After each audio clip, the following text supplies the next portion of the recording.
welcome back to a very special episode of Nightdive Studios Deep Dive. My name is Locke, Vincent, and today I'm here with the only man who holds the map the right side up, Mr.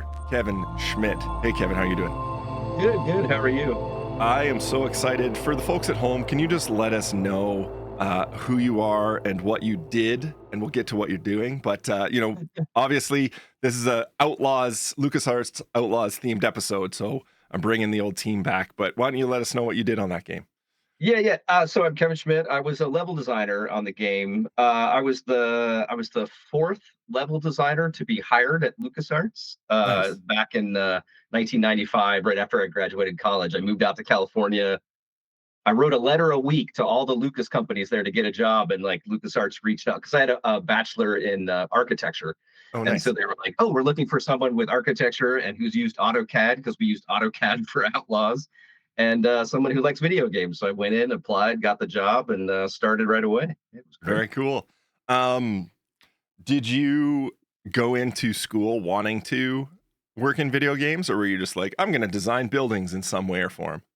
Well, I was always leaning towards design in some way, and architecture just kind of came out. I loved Legos as a kid, so I would Yeah, build of course. houses, build things, right? And that just kind of like it was just this natural thing. And then when I got older and realized that architecture was a thing, Hmm. uh, I leaned into that. And then when I was in college, during a break, I can't remember, it was like during my junior year, I found a book on ILM and read about like how they did practical models and built sets and all that stuff. And I was like, oh, maybe that's a thing I could use Cool. this degree for. And so that's when I decided when I graduated, I was like, I'm interested in film and like set and prop making. I'm interested in video games and I'm also interested in architecture. So I might as well just go to like San Francisco because that has everything and just try Yeah. to get a job in one of those. And yeah, I just lucked out with LucasArts. Very cool. Very cool. So yeah, paint me a little picture of what things were like back there. You walk into the office, you're tinkering away at AutoCAD, or you scribbling some concept art Yeah, on paper? Yeah, well, try and it was a paint me lot of something so we were still trying to figure out what the engine was. There was a lot of work with Mm, the engine, and we had a lot of for sure. questions. So there was a combination of things. It was trying to understand what we wanted to do, and we actually spent a lot of time with Steve Shaw and Darren Stinnett. We went up to the ranch and at Skywalker Ranch and like watched a lot of old movies. And they have a lot of screening rooms at the ranch, and they have this. I remember we went into the screening room, and it's had this at the time it was super high tech, but it had this table and you pulled out this secret panel and it was like controls for a movie thing. And so That's we so watched cool. like we watched all the old classic westerns. And again, I was just in shock. I was like, this is what we do as video game designers. It's research. It's called So research, they, yeah. yeah, and they have a great library up there too. And so we went, got books about old like Western homes and Western towns and things. So we were just accumulating all this knowledge about the settings and stuff that we wanted to do. And at the same time, we wanted to build this engine. And, Steve, a lot of the like stuff in Dark Forces was very straight walls. Yeah. And we were like, well, if we want to do, porches and Western looking towns and things, we need definite changes to the engine. So we did a lot of like prep work while that was happening. And, the early builds of the game were completely buggy Hmm. because we were building things with the intent that tech would come online. And so Yeah. we had rendering errors all over the place. So we were just starting to get the foundation down, and we had, building a great story and trying to get these characters. Yeah, and we knew, we need a classic six shooter, we need a rifle, we knew all the basics, and so we just started with all those things. And as the story developed, and what are these great beats with a robber baron, or a railroad tycoon trying to get land, and what are all those classic tropes that we can bring into this game. And we just accumulated all that stuff and just started throwing it in, and it just kind of built from there as we went.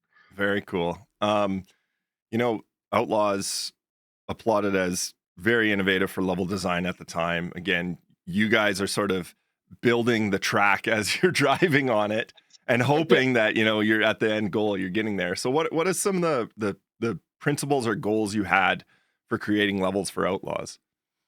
Well, I remember, like, so one of the reasons I was hired was because of my architecture Yeah. background and because I understood what developing sort of towns and like city planning and stuff. And again, it sounds very like, you know, like there's a you need a lot. If you compare sort of an architectural city layout to the Outlaws game, it's like Hmm. we're not breaking barriers, right? It's not, but just that simple understanding of how towns are laid out, how rooms are laid out, how space is laid out. We were trying to do something on multiple planes. Yeah, A lot of video games back then were just very like flat, just the right? So we flat, just wanted the to add more horizon line. Yeah, yeah, yeah. So we want to add more verticality to it. And so that experience in architecture kind of helped it. We had conversations about second floors. Again, you have to think back to 95 and like second floors didn't exist, right? no, And so how do we do this tech? How do we build things on top of each other like in a tech way? How do we do that stuff? So it was discussing those kinds of things and the philosophy behind architecture helped us drive sort of some of the tech that we wanted to build. So yeah, I think that answers yeah, your no, question. that's So yeah, it was perfect. Yeah. yeah. I mean, what were some of the, obviously the tech is the probably the biggest challenge. Were there any other roadblocks when you guys were building Outlaws that were you're just like, oh man, maybe something you solved or maybe something you didn't solve in terms of like challenges? I'm thinking back, not really. Yeah, if I'll jump ahead because we Hmm. actually finished the game.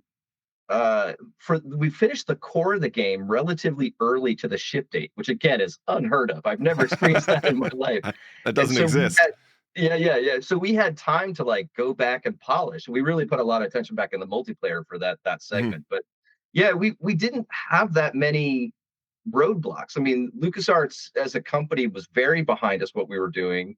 The test team was constantly saying how great it was and how much fun they were having and stuff. So yeah, the tech was really the only thing behind it. Again, the story is a collection of tropes, tried and true Yeah, tropes that everybody loves. So like the story didn't need much work. It's like we just pulled the greatest hits of all those things from Western movies, and it just worked. And so yeah, I don't remember besides the tech, there wasn't really a lot of.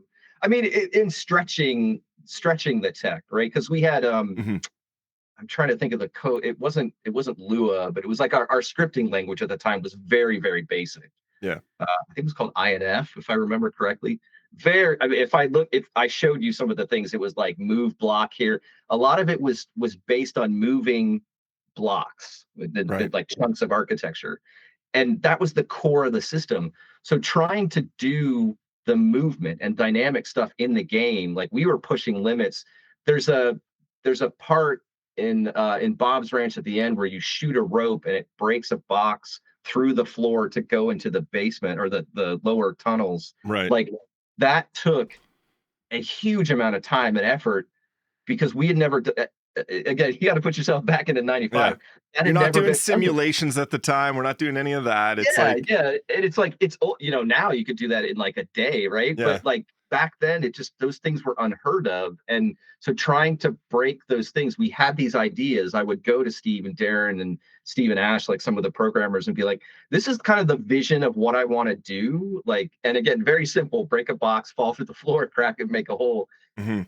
and how do we do that? And so it was those kinds of things that we would sit down and be like, okay, how this is a challenge that we've never done in a video game before. How do we do that? So that was the biggest challenge. It was fun, right? And we got a lot of those things in, and that just sort of paved the way for us to do more different scripting stuff on the level side. Very cool. Um, in terms of like play testing in your design process, were you guys just testing all the time? Were you sourcing that out? How did you know when you landed on something amazing in terms of level design? Well, LucasArts, the structure of LucasArts was incredibly was again nothing like I've ever seen. We had our own internal test department, Nice. and those guys were the whole team, guys and girls, were awesome, and they worked.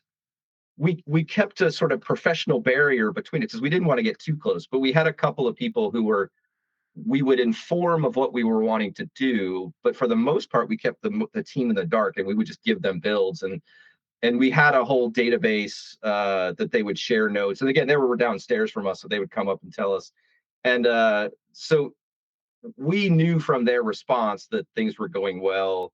And then they would off again. We had this database, and it was like early Jira stuff, but basically they would report bugs back to us. They would give us comments, and we told them like, "Hey, write everything you want." So they would send us ideas, like gameplay ideas, like I'm getting stuck in this area, or this area Right. needs like more stuff in it. As I'm going in this direction and I don't think I need to.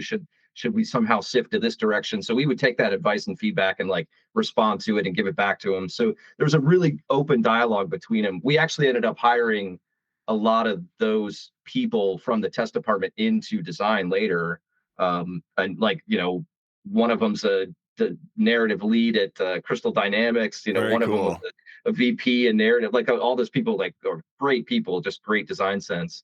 And then when we shifted into multiplayer, we had we had very competitive QA versus developer matches, and Nice. just the like the ferocity of those matches like told us we were onto something, right? We were just they were so competitive, and they kept challenging us to different things. And we added like when we added the class system to Outlaws, there was one Jeff, one of my friends, was a tester that used Chief Two Feathers, and Mhm. he was just a killer with the knife. Oh, So when you man. saw him in the game, you were just like you were scared. And so we like these emotions were coming up, and so we were like, okay, I think we have something here that's really good. Because yeah, the response from the test team and the rest of the studio, again, we all played it. We had where everybody would come in the studio. We'd get a bunch of pizza and we'd play the game and get feedback from everybody, and the response was great. And so it's very hard when you're developing a game to really kind of identify like, is this going to be good or not? Right. But again, that was one of the early games where people were like, I'm looking around and watching people play, and like everybody seems to be having a really good time. Like Yeah. I think this might be good. So yeah, that was That's the response. I mean, the pizza orgy, the perfect QA test, because everyone's in there's something to be said about uh, playing at work and finding bugs and that sort of thing, but then also just like playing like at a LAN party or at a buddy's Yeah, house. It's a very more relaxed and natural environment where you can look at them and be like, oh yeah, they're having a good time. yeah, yeah. Um, I And think a lot that's of those super MP valuable. matches would go late in the day. Like we're done with work. Okay, it's time for the Outlaws MP match. And so Nice. like we stayed late and played that. So yeah, Uh, again, we knew we were on to something. So nice. yeah. Um, I mean, this is a bit.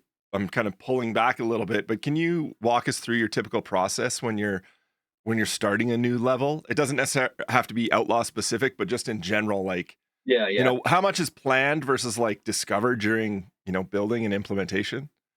Well, so I guess it depends I'm on the still game, old school. obviously, but Yeah, I have a pile of sketchbooks over here that oh, I keep nice. for like my game. So I start with sketches and just try to get a general idea. You know, I, Depending on how complex the level is, it's like, well, what's the point of the level? Mhm. Are we trying to get? Do we have objectives in it? Are we trying to chase somebody? Where's the setting and all that stuff? So I like to just sketch a rough idea out, and that kind of stemmed from again the tools were different from what we have now. So sketching was like the quickest, fastest way to do anything. Nowadays, a lot of times I just like to jump in if it's like say Unreal or something. It's Block it very out, easy. right? Yeah, Yeah, block it it's out. very easy, and so it's almost easier to block out something than it is to sketch. I still like to sketch anyway, Yeah, um, but yeah. So we'd sketch it, get some ideas, and then usually sort of pitch that to creative direction or other designers, and just be like, I think this is what I'm going for. And then depending on like Outlaws was again, I didn't know it at the time, but we had made this decision to sort of sync up the end of the level to the cinematics, right? To try. And again, there's right, something that like hadn't been done before. So we needed to involve, the cinematics team very early on, and like, okay, how do we want to what are the shots that you want to like bleed into with the cinematics, and what are the rooms that we want to end up on, and how do we do this? So a lot of times we had a solid end, like this is the room we want to end in, and so we built the level from that. oh, very um cool. yeah, yeah, so it's different approaches, but yeah, I just like getting it in as early as possible, playing it, getting feedback, seeing where, again, getting that response from QA or other players, and just seeing like where's the am I leading you in the right direction, are you getting lost, those kinds of things. Yeah, yeah, definitely. Things like I don't know. I guess that would lead me to my next thing. Like, what's something that you put a lot of thought into that most players might not notice? Well, so I've throughout my career, I've kind of gone from, again, back then level designers did everything. We Yeah. did I put art on the I textured most of the levels in Outlaws. You know, the texture artist created it. I put it on the walls. I placed the props. I placed the enemies. I did the scripting. I placed the audio. We wrote a lot of the dialogue. Like we did everything back then. And so now as games have developed, we have more individual roles. And I've kind of gone more into encounter design, Oh, cool. and so my previous company was 343, so we worked on the Halo series, and so Hmm.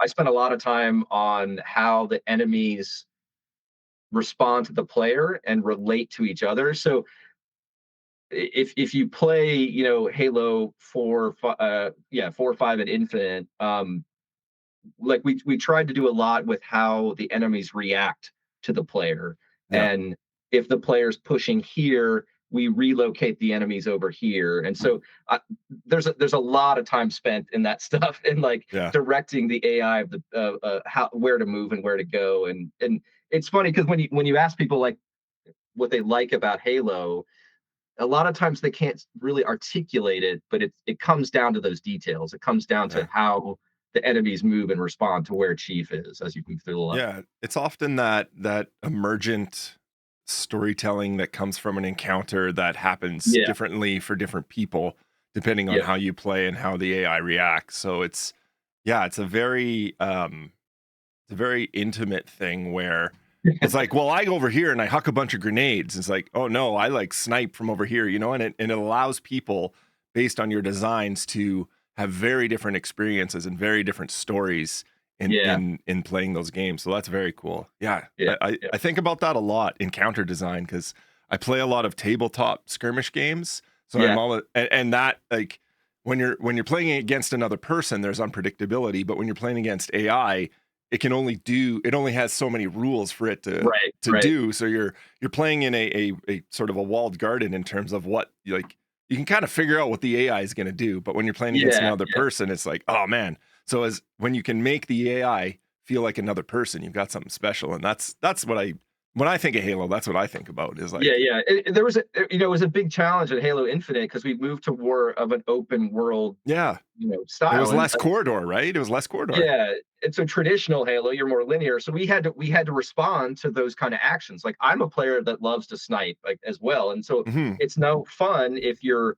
on a ridge and you're just sniping everybody in a base or something, and they can't respond. So we had Hmm. to add behavior that says if that's happening, go find cover. Hmm. And so you can get a couple of shots off, but you really have to kind of go down to the action to do that. So there was a whole lot of like additive behavior that we had to sort of rethink how the enemies work when we went to Infinite to do that sort of more intimate fighting with the player. Yeah. You mentioned that you evolved into yeah, you're doing more encounter design. Yeah, Um has and the industry as a whole, back then you guys were doing everything and now everyone has a sort of you do this, you do that. One guy's yeah. working on texturing, one guy's working on modeling that. But for you, how has your role sort of evolved or is there something that you like doing more than other things? Like, Um, for me, I guess I'll set it up as like for me, even though there's so much models available, I still like 3D modeling because because I'm a Legos guy. Because I'm a yeah, yeah, Legos guy. So like, it takes me forever. I'm not that great at it, but I still love doing it. So, is there anything like yeah. that for you? I bounce around a lot because I'm still I think the games that I love to play the most have a solid story, Mm, a linear story component to it, and I think that comes from my time at LucasArts because we focused on that a lot, like solid linear stories. And so, and again, I can't. I'm trying to talk about this without. I can't give anything no, away, that's but like fair. eh, I like doing this. I still like doing the encounter stuff. I still like doing enemy stuff. It's a I think it's a really untapped field still. There's still a Yeah. lot to explore with AI, and um and movement and character abilities and enemy abilities and how those things work together. And I think there's a lot there. But I still love story and I still love linear story. And so fortunately, I'm in a position where I can still sort of be involved in some of that Oh, stuff. So awesome. I'm not completely removed from it. It's not my, it's not my field of concentration. But I can still be on the outskirts and like know what's going on and pitch ideas and things like Yeah. that. So yeah, it's like I still get the chance to do a lot of different things. So I guess I'm lucky in that sense. So that being said, when you're able to, yeah, take a step back and kind of play in everything, how has level design changed from those 90s days and but also what's remained consistent? Because you're someone, someone who's had a career since then. Like, are there things that just fun, foundations that remained throughout? Yeah, yeah, coming on 30 years almost. Yeah. Yeah, I like I said, we did everything back then, texturing, placement, all that stuff. I think all the foundational stuff is there, and I didn't really know it then.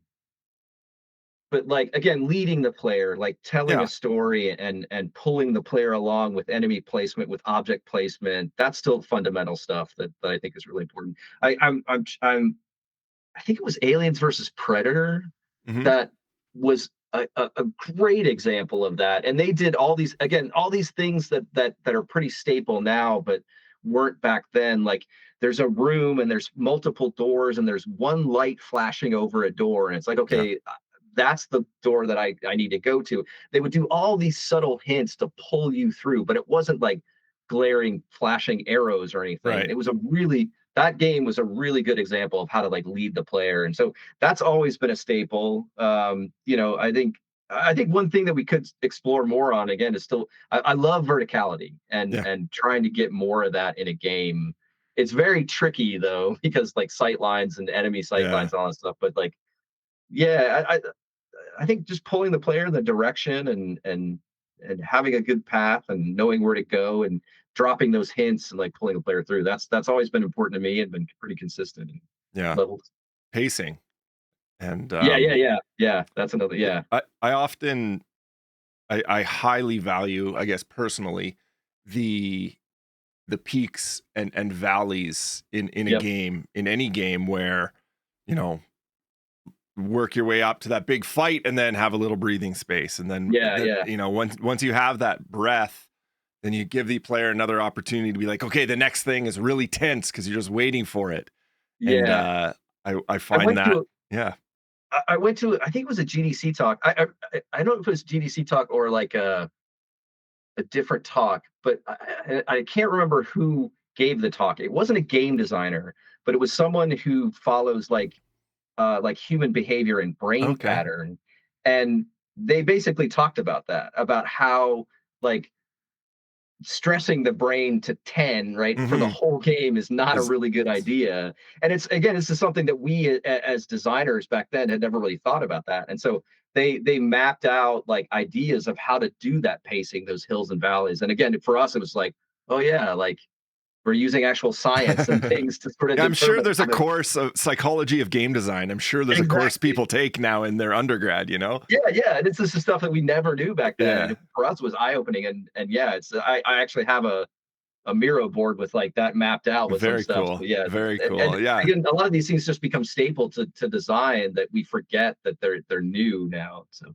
It might be just something you do it for long enough and it just becomes inherent in what you exactly, yeah, do because you know what works and you know what you like and you know what you're trying right, to right, elicit. So like, I yeah, mean, if I'm gonna turn this back towards Outlaws, where you're maybe standing outside of a hideout and you know there's a lot of people in there, you have this quiet moment where you're kind of, at least this is what I did, is like you're walking around and like assessing the situation, even though yep, you can't see into the building with the tech, but like shit's gonna go down. So then once yeah, you open that and you chuck in a stick of dynamite, and then it makes for a very fun experience. And yeah, and you start to deal with stuff like perception, like yeah, there's all these tunables on an enemy that you can do with like hearing perception and visual perception and having that understanding of where I where's the boundary when those enemies will now react to me, so like having those moments where I can assess the situation before, okay, I'm blocked into action, they've seen me, now I have Yeah, to do this. So yeah,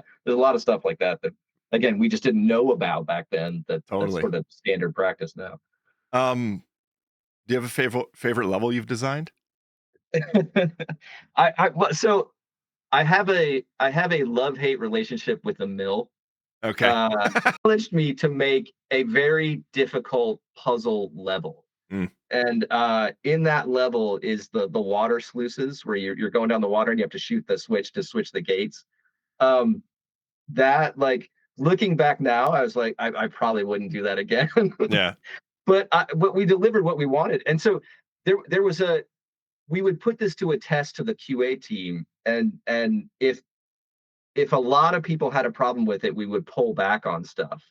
But that was one of those levels that was like it had very strong love it and very strong hate it Mhm. opinions. So we decided to keep it in. It was actually harder. I did bring it down. I think I slowed the water speed down a bit too. But like it's playing it now, I'm like, oh my gosh, why did I do that? And it was the first time I'd heard like when it shipped, people called it a wall mission. Oh, Like, I'm okay. playing through the game, I hit a wall and I'm not Yeah. playing anymore. So I was like, "Oh, I've never heard Interesting. that concept before. That's not a great thing to be associated Interesting. with." So that, but it was a fun level, and I enjoyed it, but it was like, it was tough. Like the canyon was something that we added in very late. That was the whole canyon was about a 2-week process. Again, almost unheard of now. It takes Mhm. like a Halo level takes like 4 months. But yeah, like I think I can't remember what happened, but it was like we got 2 weeks to build the canyon level, and it was like, oh my gosh, we got to like jam this in. I think Bob's Ranch was a favorite Yeah. just because it was supposed to be the opulent, rich place. And Yes. again, we did a lot of those experimental INF code stuff in there too. So yeah, I did. Chris Clyde did the train, and again, that was Oh, another very one that was cool. like, how do we Yeah. do this? And we totally that was where the sides were Yeah. moving. You weren't actually moving at all, so it was like we totally faked it, and like again doing all these tricks and stuff. Yeah. Yeah, there's a lot of like Oh, man. we had a good time with that. A lot of good Um, luck.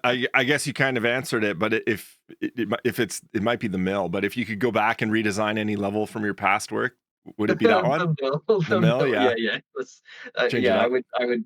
I don't.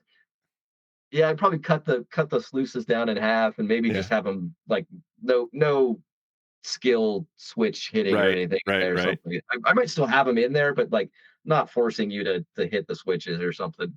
Yeah. Yeah. It's like what are those the ones that Counter-Strike guys play? Aim trainers where Yeah, they like aim yeah, yeah, trainer. It's the yeah, aim trainer level.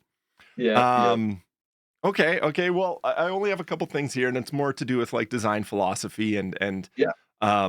your sage wisdom. If there's anything that aspiring level designers could, a piece of advice that they could get from you, what would that be?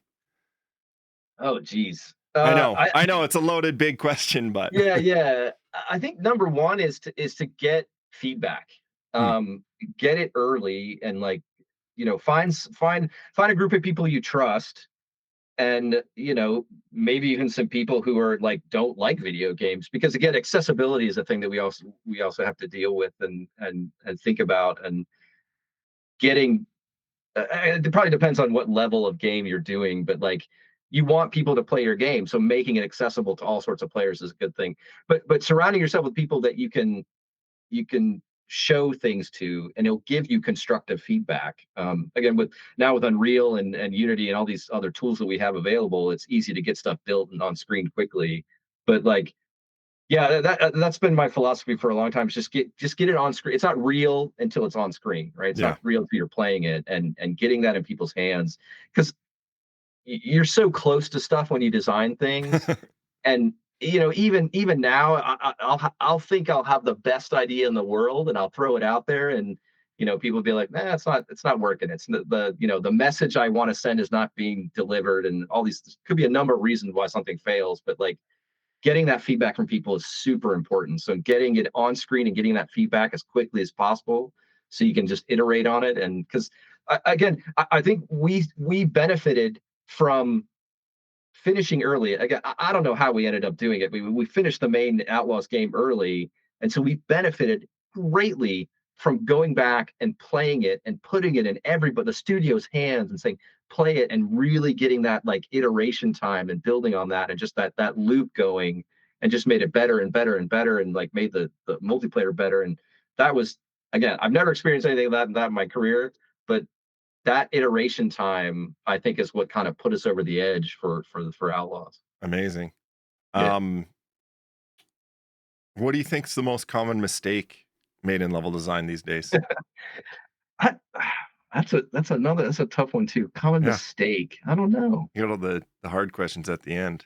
Yeah, I don't know if I don't know if there's really any mistakes per se. It Mm, really depends now on like what kind of game you're making. If yeah, you're if you're making a strong linear game and you're leading the player in a different direction or the wrong right. or not making clear signals about where the player should go, well, that's Yeah, yeah. it's not really, it Or is there like a trope that you are kind of sick of? I I don't I'm trying to yeah, I'm trying to I No, don't that's fine. yeah, I'm trying to think. I don't think there's anything I think nowadays a lot of people are looking at those tropes and breaking them, which is Yeah, awesome. yeah, yeah, And so putting in unexpected things and always I think it's a thing when you design something, you kind of know there's that sense of like everything's already been designed before. So when yeah, you go into something, you're always wanting to try to improve it or break it or change it or something. So playing with those expectations is always good. And a lot of games now are really pushing those limits. And so, yeah, I haven't seen a lot of tropes with a lot of yeah, the games. And sometimes tropes are okay. Like again, the the division is a it's a combat shooter, yeah, and but again, they just took their archetypes and took them to 10, and they're awesome, and so they kind of broke that, and it's so engaging and fun to play that I don't. It's another combat shooter, but I love it and I have fun playing it. So amazing. Yeah. Um, well, is there anything else you wanted to reminisce about Outlaws? Any uh, any yeah, final thoughts or stories? I'm trying. Let's see. I'm trying to Favorite think. Yeah, memories? good memories. Yeah, we the MP. Oh, I think I was thinking about this the other day. I was talking to Steve. Mhm. I think there were other examples of sniper rifles, but I think we had one of the first like pull up a scope Yeah. sniper rifles in the industry. I don't know. Someone would have to do like an analysis and a breakdown of back then, but that was pretty early on. I Adding think and we like adding the personalities to MP was something that yeah. came late, and there was a lot of stuff we did that was just like, oh my gosh, yeah, that was pretty crazy for the time. That was awesome. Yeah, I think for my memory does not serve me well, but I think for the most part, whenever you had a sniper in a game, it always did like a full zoom, whereas you Yeah, guys were able to do like the actual scope zoom, which was and I I don't think anyone else did that. and I think there was a Terminator game that you had the sniper rifle and you couldn't pull it up, but it had like a render. It was like a constant render on the rifle itself. Cool. Awesome. So you can see what you're doing. And yeah, once again, Kevin, I really appreciate you taking us down memory lane and some of your ideas with regards to level design. It's been fun peeking behind the curtain. So thank you again for joining me today. Well, thank you for the remaster. It's been awesome to like revisit this stuff, and I can't wait to check it out and play it. I'm so excited. Hopefully, people will play it, and then like yeah, it's all. I still have my old. I've got an Box old copy back collection, there. my old boxes. I've got a Korean box. I've got a couple other boxes of Oh, Outlaws. go grab one. Just go grab one. Let me Oh see. yeah, Let me I have see. my That's strategy fun. guide too. Hang on. Yeah, yeah. Do a little show and tell. Yeah. I don't know if it'll read well, but That's there's the okay. manual for I can't I'm Oh, not yeah, sure what yeah. language that is. Very cool. And then yeah, there's my old box of Oh, beautiful. Outlaws. Like this back in the day when games came in nice boxes, and Yeah. I don't think we had any goodies with these.